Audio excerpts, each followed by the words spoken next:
ये टोल से जम्मू को कब आज़ादी मिलेगी?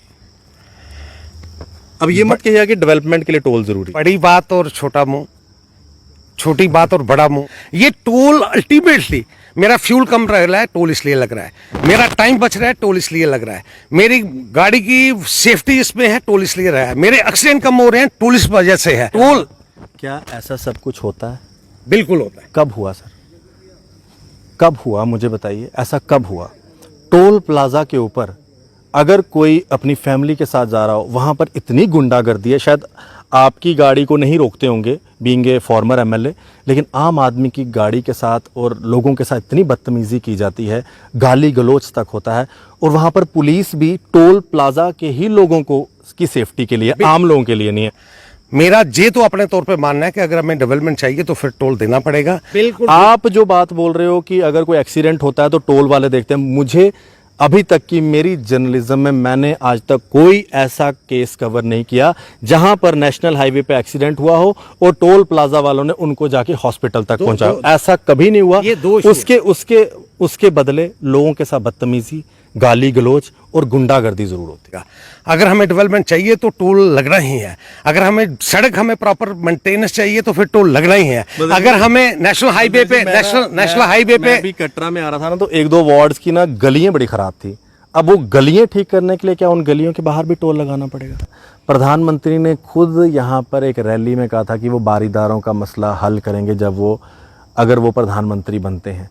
उनको प्रधानमंत्री बने हुए अब ये दूसरा टेन्योर चल रहा है। अब क्या अब भाजपा भी कटरा के बारीदारों को लूट रही है? और उसमें चूक हमारी तरफ से, मैं मानता हूं कि हमारी तरफ से थी ही थी, मगर थोड़ा सा जो गैप था वो बारीदारों की तरफ से भी था। उनके थोड़े से आपस में मतभेद भी हो सकते हैं। वो फॉलो अप जिस तरीके से लेना चाहिए था उनकी तरफ से भी, इकट्ठे होकर जो लेना चाहिए था वो उनकी तरफ से भी एक फॉलो अप नहीं आया। जगह पे स्टैंड है। मैं ये कहना नहीं चाहता, बारीदारों का जो एक ग्रुप था, जो बारीदार थे, वो थोड़ी सी उनमें से कुछ डिवीजन भी थी। प्रधानमंत्री देश को भी देखें, प्रधानमंत्री विदेश को भी देखें, और क्या जो यहाँ की लीडरशिप है वो यहाँ की बात प्रधानमंत्री तक ना पहुँचा पाए? अपनी पार्टी जिसको बने हुए अभी 4 दिन नहीं हुए, वो प्रधानमंत्री से 2 बार मिलाते हैं। हमारे लीडर्स प्रधानमंत्री तक पहुँच ही नहीं पाते हैं। ऐसा क्या मतलब? या तो भाजपा उस तरह से काम नहीं कर पा रही है कि प्रधानमंत्री उनको देखना नहीं चाहते, या फिर आप लोगों को वक्त ही नहीं मिलता वहाँ पर पहुँचने। भाजपा को लगता है आपको अगले इलेक्शन में वोट मिलेंगे? बिल्कुल मिलेंगे। कितनी सीटें मिलेंगी? सरकार भाजपा की होगी, ये मैं कह सकता हूँ। सीटें कितनी होंगी ये तो नहीं है। सरकार आपने कहा अगली बनेगी, अकेले बनाने जा रहे हैं कि साथ में कोई कोalition में होगा? जैसा समीकरण जहां पे है तो अकेले तो बनाने का मुखिया यहां का होगा, चीफ मिनिस्टर यहां का होगा, जम्मू से होगा। हम पीडीपी के साथ गए तो वो हमारी एक प्रेपरेशन थी, और बीजेपी का मकसद कुछ और था। सरकार में जाने का मतलब यह था कि सरकार के अंदर जब तक हमने देखा ही नहीं कुछ नीचे है क्या, वो गवर्नमेंट में जाने का मकसद और सिर्फ एक ही ये था कि हम 370 को कैसे जहां से जो 25 एमएलए जीत के आए, इन्होंने रिपोर्ट दी है 370 हटाने की, प्रधानमंत्री जी को इन्होंने गाइड किया पीडीपी के साथ बातचीत करके। मतलब इतने मैंने तो जितनी करीब से महबूबा के टनवर में मैं रहा हूं, वहां पे ऐसे एमएलए रहा हूं, मिलिटेंसी को देख रहे हैं, सारा बढ़ावा मुफ्ती की इसी की वजह से दिया मिला हुआ है। आपको लगता है कि इतने टोल देने के बाद भाजपा को फिर से वोट मिलेंगे जम्मू के अंदर?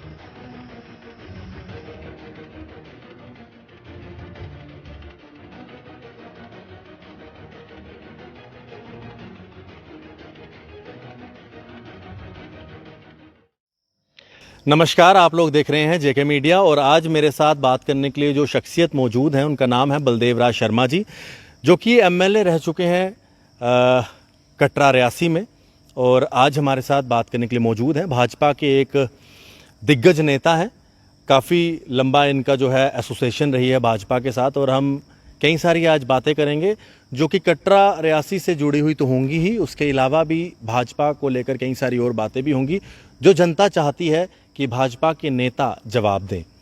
बलदेव जी, आपका बहुत बहुत स्वागत है। बलदेव जी, अगर हम कटरा की बात करें तो क्या लगता है आपको कि भाजपा के टाइम में कटरा के अंदर डेवलपमेंट हुई है?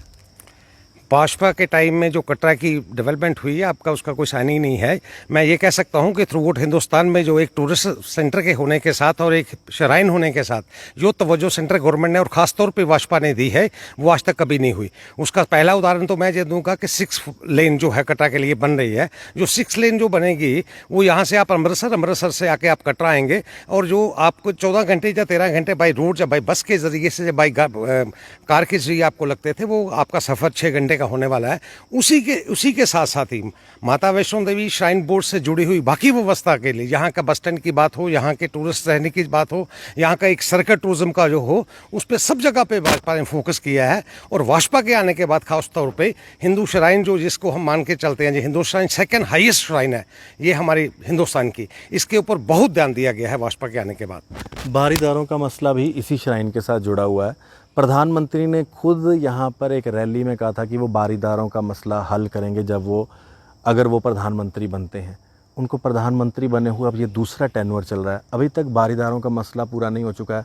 आप कह रहे हैं डेवलपमेंट का काम किया, ठीक है, सड़कें आपने बनाई, अच्छी बात है, वो भी डेवलपमेंट का एक हिस्सा है, लेकिन बारीदारों का क्या कसूर है? आज भी वो जब मेरे से बात करते हैं तो उनके परिवार रोते हैं कि भाई उनके बारे में कुछ नहीं सोचा अभी तक भाजपा ने। और कितने साल आपको चाहिए जब आप बारीदारों का मसला हल करेंगे? बिल्कुल आपने ठीक कहा। मैं बारीदारों के केस को अगर थोड़ा सा पीछे लेके चलूँ तो ये बारीदारों का केस जो 86 में जो बारीदारों को नीचे आना पड़ा और ये श्राइन बनी, इसमें कोई दो राह नहीं है कि श्राइन बनने के बाद माता वैष्णो देवी श्राइन बोर्ड आने के बाद कटरा की बहुत बड़ी चौमुखी यहाँ पे डेवलपमेंट हुई है।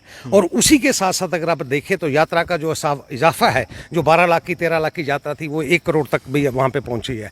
मगर यहाँ कटरा की डेवलपमेंट हुई, सराउंडिंग से डेवलपमेंट हुई, यात्रा काफ़ी आई। और ये कटरा जो है, ये माता वैष्णो देवी श्राइन बोर्ड आने से सिर्फ कटरा की डेवलपमेंट नहीं हुई, मैं तो ये कहता हूँ कि ये इंजन है JNK स्टेट का, यूटी का। आज की डेट में ये लखनपुर से लेकर यहाँ तक जो भी यात्री वहाँ पे जाता है, इकोनॉमी का बहुत सा हिस्सा जो है वो माता वैष्णो देवी श्राइन बोर्ड से जुड़ा हुआ है। मगर उसी के साथ साथ एक बारीदारों के साथ बेइंसाफ़ी हुई। ये बेइंसाफ़ी जो हुई और उसका संविधान में नज़र आने लगा, वो तब आने लगा कि जब यहाँ पे जो इलेक्शन में जब प्राइम मिनिस्टर यहाँ पे थे तो उन्होंने वहाँ से लोगों से पूछ के कहा कि हम इसका हल करेंगे। वहाँ हमारी तरफ से कुछ थोड़ी सी चूक रह गई, हम इसको फॉलो अप नहीं कर सके और वो फॉलो अप ना करने की वजह से उनका मसला अटका हुआ है। मगर मैं आपके माध्यम से बारीदारों भाइयों को बताना चाहता हूँ कि उसका एक्शन होना शुरू हो गया है। उसमें बहुत सा इंटरेस्ट जो है डॉक्टर जितेंद्र सिंह जी ले रहे हैं, और हमारे प्रधान के जरिए जो एक हमारा चैनल है, उस चैनल के जरिए बारीदारों का जो मसला है वो एक बीजेपी हाईकमान तक पहुंच चुका है। कि चूक रह गई, कहाँ चूक रह गई? क्यों आप फॉलो अप नहीं ले सके? क्या बाकी सारे इश्यूज आपके लिए ज़्यादा इम्पोर्टेंट हो गए और कटरा का ये कि इशू इम्पोर्टेंट नहीं रहा? आप कहते हैं कि कांग्रेस ने 70 साल लूटा है देश को। अगर कांग्रेस ने 70 साल लूटा है तो अब भाजपा क्या कर रही है? क्यों फॉलो अप नहीं ले पाई बारीदारों के लिए? क्या अब भाजपा भी कटरा के बारीदारों को लूट रही है? मैं एक बताता हूं आपको कि जब प्राइम मिनिस्टर आने के बाद यहाँ पे जो इलेक्शन हुई 2014 में, उसके बाद 3 साल 2.5 साल की हमारी सरकार रही। इस 2.5 साल की सरकार में सारा जो था इतना उथल पुथल 1 साल में रहा कि आप कुछ भी काम नहीं कर सकते थे। PDP के साथ जब हमारी साझे सरकार बनी, और उसमें चूक हमारी तरफ से मैं मानता हूँ कि हमारी तरफ से थी, मगर थोड़ा सा जो गैप था वो बारीदारों की तरफ से भी था। उनके थोड़े से आपस में मतभेद भी हो सकते हैं। वो फॉलोअप जिस तरीके से लेना चाहिए था उनकी तरफ से भी, इकट्ठे होकर जो लेना चाहिए था वो उनकी तरफ से भी एक फॉलो अप नहीं आया। जब तक वो फॉलो अप नहीं आया तो तब तक वो बारीदारों का मसला जो था वो ऊपर सतह तक वहां तक नहीं पहुंच। उन्होंने तो आप लोगों को वोट देके आगे पहुंचाया, उन्होंने यहाँ से मेंबर पार्लियामेंट दिए, उन्होंने यहाँ से एक MOS दिए। अब बारीदार और क्या करते हैं? मतलब और वो किस तरह का फॉलो अप? वो मतलब उन आगे कहने का मतलब है कि वो अपना फॉलो अप खुद ही लें, आप लोग कुछ नहीं करेंगे? बिल्कुल हम करेंगे। फॉलो अप लेने के लिए, नीचे से परस्यू करने के लिए आप कहाँ पे हैं, किस जगह पे स्टैंड है। मैं ये कहना नहीं चाहता, बारीदारों का जो एक ग्रुप था, जो बारीदार थे, वो थोड़ी सी उनमें से कुछ डिवीजन भी थी जिसमें वो प्रॉपर फॉलो अप नहीं ले सके। जब तक आप फॉलो अप नहीं करेंगे तब तक आगे की बात चलेगी नहीं। और जो चलने के लिए ये प्रतिबद्ध थे। मैं आपको सीधी एक बात बताता हूं, जब पार्लियामेंट की जब इलेक्शन थी, डॉक्टर जितेंद्र सिंह का मैं चीफ इलेक्शन एजेंट था, तो मैं बारीदारों के पूरे जो समूह था, जितने भी ग्रुप थे, सबको लेके डॉक्टर जितेंद्र सिंह के पास लेके गया था वोट पड़ने से पहले। और डॉक्टर साहब ने बड़ी शिद्दत और सब कहा था कि आने के बाद इनका तरीके से हम सब कुछ करेंगे। मगर उसके बाद भी फॉलो अप इसलिए नहीं हो सका कि थोड़ी सी उनकी उनकी तरफ से भी कमजोरी थी, थोड़ी सी हमारी भी चूक हो गई, इसलिए बारीदारों को उनका इंसाफ नहीं मिल सका, जो कि बहुत ज़रूरी था कि उनको मिलना चाहिए था।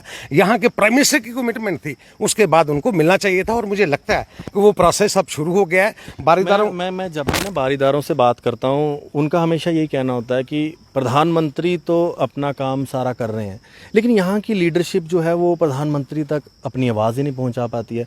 प्रधानमंत्री देश को भी देखें, प्रधानमंत्री विदेश को भी देखें, और क्या जो यहाँ की लीडरशिप है वो यहाँ की बात प्रधानमंत्री तक ना पहुँचा पाएँ। अपनी पार्टी जिसको बने हुए अभी 4 दिन नहीं हुए, वो प्रधानमंत्री से 2 बार मिलाते हैं। हमारे लीडर्स प्रधानमंत्री तक पहुँच ही नहीं पाते हैं। ऐसा क्या मतलब, या तो भाजपा उस तरह से काम नहीं कर पा रही है कि प्रधानमंत्री उनको देखना नहीं चाहते, या फिर आप लोगों को वक्त ही नहीं मिलता वहाँ पर पहुँचने का? ऐसी बात नहीं है। यहाँ से प्रधानमंत्री जब आए थे, यहाँ की विधानसभा की इलेक्शन थी, विधानसभा की इलेक्शन में हमारे एमएलए यहाँ से अजय नंदा जी जीत के आए, और जीत की जो मैं समझता हूँ 1000 वोटों से जीते थे। अगर बारीदार वोट नहीं देते तो वो कभी नहीं जीत पाते, ये बड़ी सीधी सी बात है। उसका मतलब सीधा सा ये हुआ कि बारीदारों के पूरे समर्थन के बाद हमें वहाँ से एमएलए मिला है, हमें जीत मिली है। रही बात कि हमें कोताही हमारी तरफ से हो गई, कुछ बारीदारों का इकट्ठा होना नहीं होना उस तरफ से हो गई, ये जो देरी हो गई उसमें मैं अपनी गलती भी भाजपा की तरफ से भी मानता हूँ। और मुझे आने वाले वक्त के लिए जिस तरीके का उन्होंने फॉलो अप लिया है, भाजपा को उन्होंने प्रॉपर तरीके से उन्होंने हमारे जिला प्रधान को के समक्ष में बारीदार इकट्ठा होकर सब गए हैं, और वहाँ पे आश्वासन हुआ है, वहाँ पे आश्वासन ये हुआ कि ये आपकी फाइल जो है ये स्टेट प्रेसिडेंट के थ्रू और डॉक्टर जितेंद्र सिंह के पास जाके ये प्राइम मिनिस्टर हाउस में वहाँ पे जाएगी, और आपके जो मुद्दे हैं, आपका जो मुद्दा है उसको हल किया जाएगा। सर, ये तो रही बारीदारों की बात। मुद्दे कई सारे हैं। कटरा की अगर हम बात करें, यहाँ पर देश के अलग अलग कोनों से श्रद्धालु आते हैं, और जब श्रद्धालु आते हैं तो यात्रा के लिए खर्चा तो होता ही है। उससे बड़ा जो एक जजिया कानून उनके ऊपर लागू कर दिया आप लोगों ने, लखनपुर पे भी टोल देंगे, सरोर टोल प्लाज़ा पे भी टोल देंगे, उसके बाद बन टोल प्लाज़ा पे भी टोल देंगे। श्रद्धालु जाएं तो जाएं कहाँ? लोकल लोग परेशान हैं। आप लोग टोल पे टोल दे ही जा रहे हैं। आप लोगों की तरफ से लेटरें भी लिखी जाती हैं, वो लेटरें पता नहीं कहाँ जाती हैं। नितिन गडकरी जी से और नेशनल हाईवे अथॉरिटी से भी बात होती है, वो भी उसको नकारते हुए एक और टोल लग जाता है। ये टोल कब आपका मतलब भाजपा को कब आज़ाद करेंगे, मतलब टोल से? क्योंकि भाजपा के ऊपर इस टाइम सबसे बड़ा जो बोझ बन गए हैं वो टोल बन चुके हैं। ये टोल से जम्मू को कब आज़ादी मिलेगी? अब ये मत कहिए कि डेवलपमेंट के लिए टोल ज़रूरी है। बड़ी बात और छोटा मुंह, छोटी बात और बड़ा मुंह, ये बात इस पर बिल्कुल फिट होती है। टोल यहाँ तक मेरी एरिया की बात है, मुझे टोल लगता है यहाँ पे बन टोल प्लाजा में।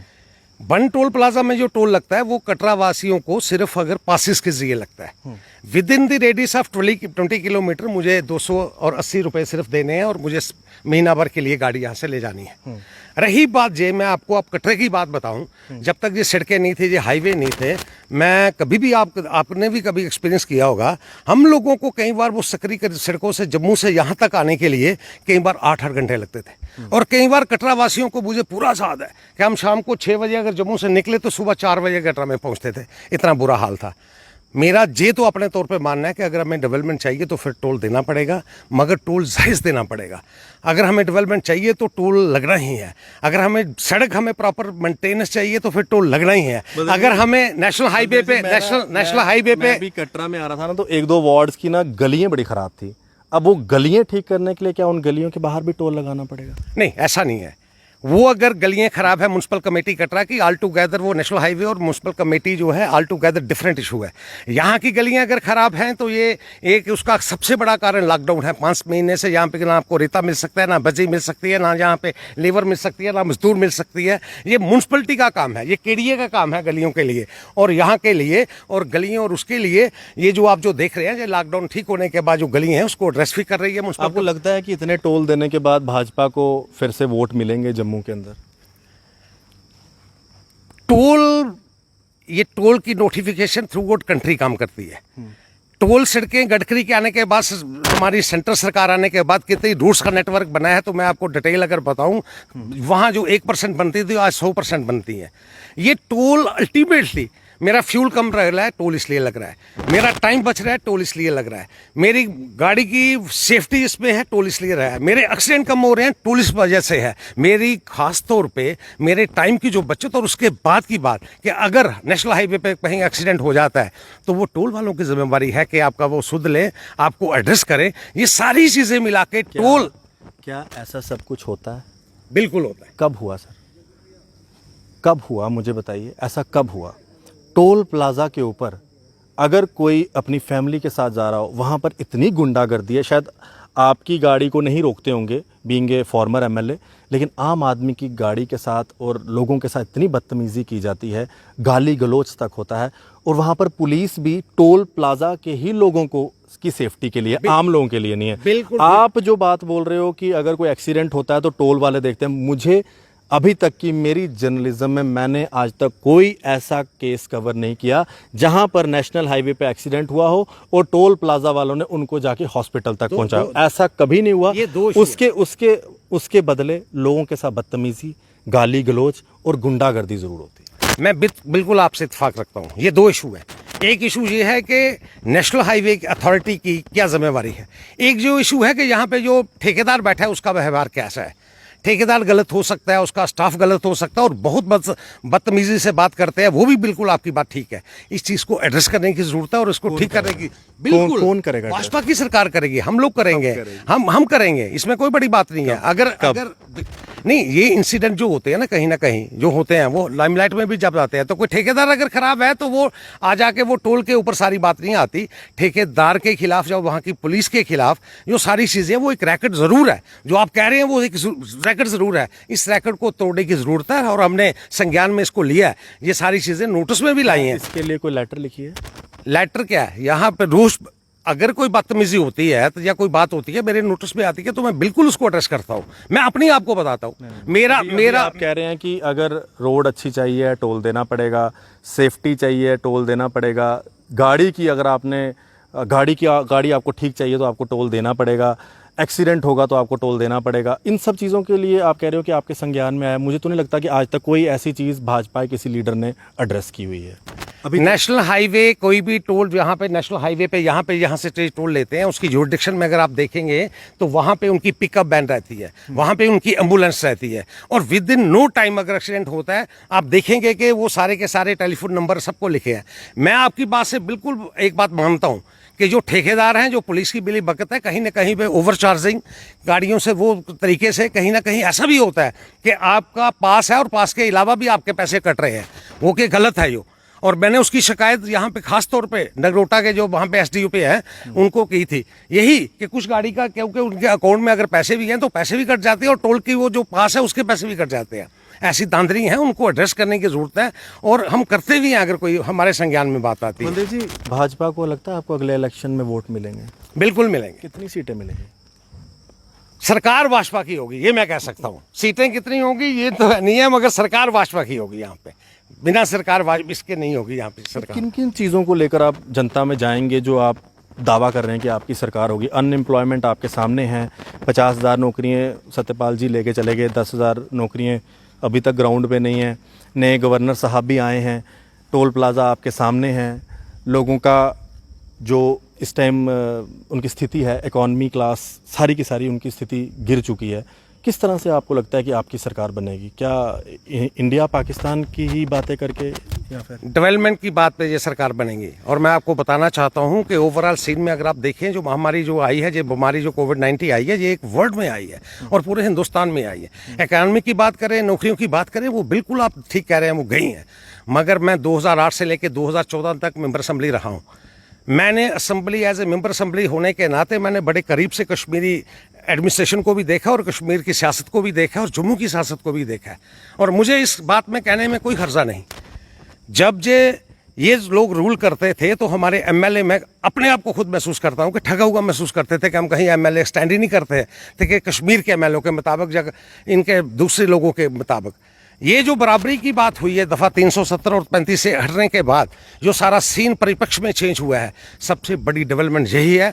ये जो हमें प्रशस्त किया है, जो मोदी जी ने जो 370 को हटाया हमें ये दी है, ये जम्मू सूबे को एक बराबरी के एंगल में जो ला के रखा है, वही एक डेवलपमेंट है। और उसी पे वोट होगा, जो आप बात कर रहे हैं उसी बात पे होगा वोट। और उसी माध्यम से आज आप देखें, फंड्स की बात करें, IIT की बात करें, एम्स की बात करें, डेवलपमेंट की बात करें, आज कहीं भी चाहे वो रेल यहाँ से लेके कटरा से लेके कश्मीर तक जाने की बात करें, आज डेवलपमेंट जितनी कश्मीर में हो रही है वही उतनी ही जम्मू में हो रही है। जो कि पहले जब ये रूल करते थे लोग तो तब नहीं होती थी। हमारी एग्जिस्टेंस ही जो आई है, मैं ये कह सकता हूँ, ये दफ़ा 370 टूटने के बाद ही जम्मू की पॉलिटिक्स की और पॉलिटिशियन की और जम्मू सूबे की एग्जिस्टेंस जो है सामने आई है। भाजपा की सरकार आपने कहा अगली बनेगी, अकेले बनाने जा रहे हैं कि साथ में कोई कोalition में होगा?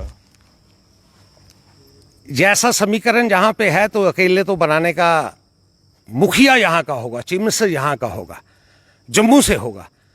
ये डिलिमिटेशन प्रोसेस के बाद आप देखेंगे सीटें जो बढ़ेंगी घटेंगी। हमें कहाँ बेइंसाफी हुई, वहाँ पे 35-35 40-40 हज़ार की सीटें और यहाँ लाख की 1.5 लाख की असेंबली सीटें। डिलिमिटेशन तो सर 2011 पे हो रही है। 2011 के सेंसस के हिसाब से तो जम्मू की आपको लगता है कि सीटें बढ़ेंगी? 2011 की सेंसस के मुताबिक भी टेरेन को लेके, बाकी चीज़ों के लेके जो हमारा है, और उसमें कन्फ्यूजन है। पॉपुलेशन चाहे उनकी ज़्यादा है, वोटर हमारे ज़्यादा है। अगर एक क्राइटेरिया आप देखेंगे तो वोटर क्यों हमारे ज़्यादा है? फिर अगर उन्होंने फेक वहाँ पे सेंसस किया है तो उस फेक सेंसस को डिलिमिटेशन कमीशन नहीं मानेगा। अगर फेक वहां पे बातें हुई हैं तो वो नहीं मानेगा। आप आबादी की बात आप करते हैं, मगर अगर आज 40 हज़ार पे वहां पे सीट है तो यहाँ 1.5 लाख पे सीट है। वो एक क्राइटेरिया एक नहीं है कि सेंसस का जो क्राइटेरिया वो सिर्फ एक नहीं पैरामीटर होता। आपका टेरेन क्या है, आपकी आबादी क्या है, आपका वोटर क्या है, वो सारी चीज़ें देखने के बाद सीटें बनती हैं। और मेरा पूरा मानना है कि जो 7 सीटें बढ़ेंगी वो सारी की सारी क्वालिफाई जम्मू सूबा के लिए करती है और हमारी बढ़ेंगी। आपने कहा कि 2008 से जब आप पहली बार MLA बन के आए थे और उसके बाद से ही कई बार आपको लगता है कि कश्मीरी लीडरों के सामने आप ठगा सा महसूस करते हैं, ऐसा आपने कहा, मैंने नहीं कहा। फिर भी आपने PDP के साथ सरकार बना ली। अगर फिर भी अगर BJP या फिर जम्मू के लीडर ठगा हुआ महसूस करते हैं, फिर भी भाजपा ने कश्मीरियों के साथ, PDP के साथ सरकार नहीं बनाते। जो लंबी दूर की कौड़ी का हमने काम करना था, दफ़ा 370 को हटाना था, ये सारी चीज़ें सरकार में नहीं जब तक जाते, ये एक प्रेपरेशन थी हमारी। हम PDP के साथ गए तो वो हमारी एक प्रेपरेशन थी। और BJP का मकसद कुछ और था। सरकार में जाने का मतलब ये था कि सरकार के अंदर जब तक हमने देखा नहीं कुछ नीचे है क्या, वो गवर्नमेंट में जाने का मकसद और सिर्फ एक ही ये था कि हम 370 को कैसे जहां से हटाएं, ये हमें बराबरी के हिस्से पे कब लेके जाएं। और जब छोड़ने की बात आई तो एक सेकंड नहीं हमने लगाया, इसको छोड़ दिया। मतलब ये जो 25 MLA जीत के आए, इन्होंने रिपोर्ट दी है 370 हटाने की, प्रधानमंत्री जी को इन्होंने गाइड किया PDP के साथ बातचीत करके, मतलब इतने 370 हटाने की बात, जब से हम प्रजा परिषद में थे, जनसंघ में थे, ये हमारा मुद्दा जो है डे 1 से था। जब हमारी पार्लियामेंट में 2 सीटें थी तब से है। जब से BJP एग्जिस्टेंस में आई तो वो मुद्दा तब से है। वो हमारा मैनिफेस्टो है तब से है। और एक मौका हमें मिला, मौका तब मिला कि हमारी वहाँ पे एक बहुत संख्या में सरकार आई। और एक मौका तब था कि हम यहाँ स्टेट गवर्नमेंट में भी आए। और स्टेट गवर्नमेंट में आने का मतलब सिर्फ यही था कि आप आगे सारी चीज़ों को समझे, सरकार में रह के समझने के बाद उन परिस्थितियों को कैसे आप बेहतर तरीके से हैंडल कर सकते हैं, इसलिए हम सरकार में गए। बलदेव जी, अगर इस बारी फिर से जब भी इलेक्शन होते हैं, अगर किसी और पार्टी के साथ अलायंस करना पड़ा, जैसे कि अपनी पार्टी कहने को, मतलब ये भी सुनने को आ रहा है कि B पार्टी है BJP की, अगर अपनी पार्टी के साथ अलायंस करना पड़ा तो क्या अपनी पार्टी के साथ भी अलायंस हो जाएगा BJP का? ये बातें अभी कहने की नहीं है। पहले तो ये कहने की बातें कि इलेक्शन हो, इलेक्शन होने के बाद MLA जीत के आए, MLA जीत के आने के बाद किसके साथ सरकार बने, कैसे बने, कि अकेले बने, वो तो बात की बातें हैं। वो तो अभी पहले तो कुछ कह नहीं सकते। महबूबा मुफ्ती अभी भी डिटेन है, आपको लगता है कि उन्हें डिटेन रखना चाहिए अभी? बिल्कुल रखना चाहिए। मैं तो कहता हूं कि कुछ लोग जो छोड़े हैं उनको भी रखना चाहिए था। मैंने तो जितनी करीब से महबूबा के टनवर में मैं रहा हूं, वहां पे ऐसे MLA रहा हूं, इनकी करनी और कथनी और इनकी शख्सियत जो थी ऑल टुगेदर, ये सारे की सारा चीज़ जो आज आप मिलिटेंसी को देख रहे हैं, सारा बढ़ावा मुफ्ती की इसी की वजह से दिया मिला हुआ है। और उसी के लिए अगर उसको रखा है तो मैं कहता हूँ कि कोई खराबी बात नहीं है। जब तक इन बात का एहसास ना हो जाए, सारी चीज़ें ये ठीक ना हो जाए, तो तब तक उसको रहने में कोई हर्जा नहीं है। तो क्या उनको सजा दी जा रही है? नहीं, सजा नहीं है जी, बिल्कुल सजा नहीं है। आपने कांग्रेस ने शेख अब्दुल्ला को कितनी देर रखा? 26 साल के 28 साल बाद छोड़ा। यहाँ पे सर्वोपरि है हिंदुस्तान का जो अखंडता के लिए कश्मीर हमारा रहे, हम ठीक तरीके से रहे, उसके लिए अगर उनको नज़रबंद रखा है तो कोई बड़ी बात नहीं है। चलिए, बहुत बहुत शुक्रिया बलदेव जी बात करने के लिए। बलदेव जी दिग्गज नेता भाजपा के, और हालांकि जम्मू या कश्मीर के अंदर सोशल मीडिया पर आप लोग ये देख रहे हैं कि BJP failed in Jammu Kashmir, लेकिन बलदेव जी का कहना है कि अगली सरकार भी भाजपा के नेतृत्व में ही बनेगी और भाजपा ही उसके अंदर जो है अपना चीफ मिनिस्टर बनाएंगी, जो बलदेव जी ने कहा है। देखते हैं आने वाले दिनों में क्या होता है। लेकिन बलदेव जी के साथ आज बात करने का अहम मुद्दा था यहाँ के बारीदारों का मसला, जो कटरा का एक अहम मुद्दा है। और प्रधानमंत्री नरेंद्र मोदी जी ने इलेक्शन में खड़े होने से इलेक्शन जो उनकी होनी थी प्रधानमंत्री की, उससे पहले ये कहा था कि वो इस मुद्दे को हल करेंगे।